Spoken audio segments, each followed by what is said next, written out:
TechnipFMC earnings beat by 11 cents, revenue topped estimates. That single number resets the tech playbook. The key question is not what happened, but what changes next for operators and users. We will map trigger, incentive shift, and downstream impact before the close. That doesn't sound like much, until you understand what it actually means. TechnipFMC reported Q3 results above consensus, and revenue topped estimates too. The company is a $10 billion indicator of how much oil and gas majors are spending on offshore infrastructure right now. And the signal is clear, they're spending a lot more than Wall Street expected. Here's the thing most analysts got wrong. They modeled energy capex declining steadily through 2025 and 2026 as the energy transition accelerated. The consensus view was straightforward: renewables win, fossil fuel spending tapers, and engineering contractors hit a ceiling. That's the narrative that's been holding energy services stocks down for the past 18 months. But TechnipFMC's beat suggests something different is happening on the ground. Energy majors aren't winding down legacy asset investment. They're front-loading it. They're spending heavily on deepwater projects, subsea infrastructure upgrades, and maintenance capex right now, while simultaneously hedging renewables on the other side. The two strategies are running in parallel, not sequentially. What does this mean for timing? TechnipFMC's guidance and project visibility extend the energy services cycle by 18 to 24 months beyond what the consensus had priced in. That's not a minor revision. A 2-year extension changes the investment thesis entirely. It means energy services stocks that look like late-cycle plays might still have 2 to 3 quarters of upside remaining. It means engineering talent in subsea fabrication, project management, and offshore installation is staying in demand longer than expected. Let's talk about who this affects.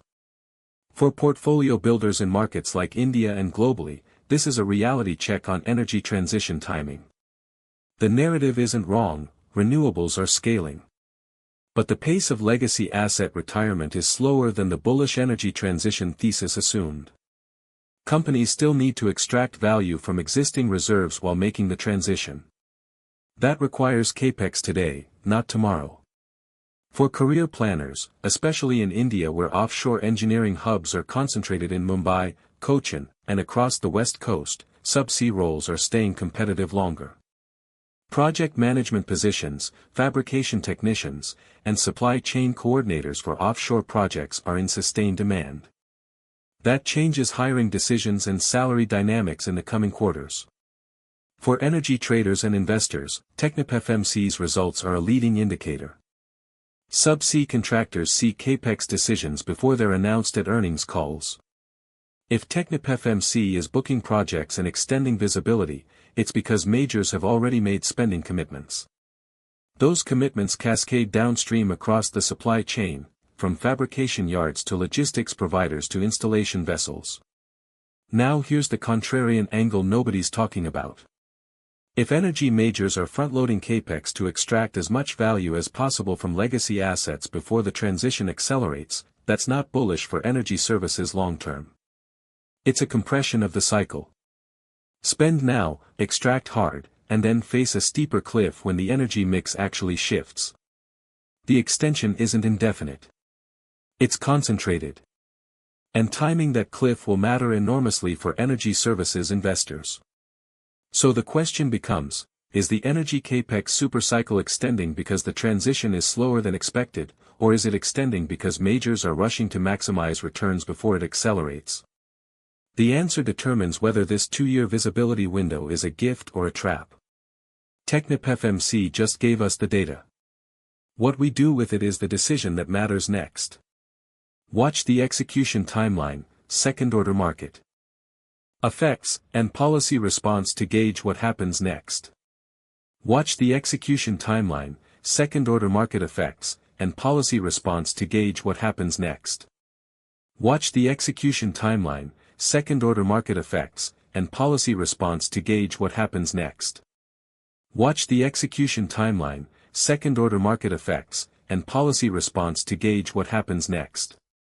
Watch the execution timeline, second-order market effects, and policy response to gauge what happens next. Watch the execution timeline, second-order market effects, and policy response to gauge what happens next. Watch the execution timeline, second-order market effects, and policy response to gauge what happens next. Watch the execution timeline, second-order market effects, and policy response to gauge what happens next. Watch the execution timeline, second-order market effects, and policy response to gauge what happens next. Watch the execution timeline, second-order market effects, and policy response to gauge what happens next. Watch the execution timeline, second-order market effects, and policy response to gauge what happens next. Watch the execution timeline, second-order market effects, and policy response to gauge what happens next. Watch the execution timeline, second-order market effects, and policy response to gauge what happens next. Watch the execution timeline, second-order market effects, and policy response to gauge what happens next. Watch the execution timeline, second-order market effects, and policy response to gauge what happens next. Watch the execution timeline, second-order market effects, and policy response to gauge what happens next. Watch the execution timeline, second-order market effects, and policy response to gauge what happens next. Watch the execution timeline, second-order market effects, and policy response to gauge what happens next. Watch the execution timeline, second-order market effects, and policy response to gauge what happens next. Watch the execution timeline, second-order market effects, and policy response to gauge what happens next. Watch the execution timeline, second-order market effects, and policy response to gauge what happens next. Watch the execution timeline, second-order market effects, and policy response to gauge what happens next. Watch the execution timeline, second-order market effects, and policy response to gauge what happens next. Watch the execution timeline, second-order market effects, and policy response to gauge what happens next. Watch the execution timeline, second-order market effects, and policy response to gauge what happens next. Watch the execution timeline, second-order market effects, and policy response to gauge what happens next. Watch the execution timeline, second-order market effects, and policy response to gauge what happens next. Watch the execution timeline, second-order market effects, and policy response to gauge what happens next.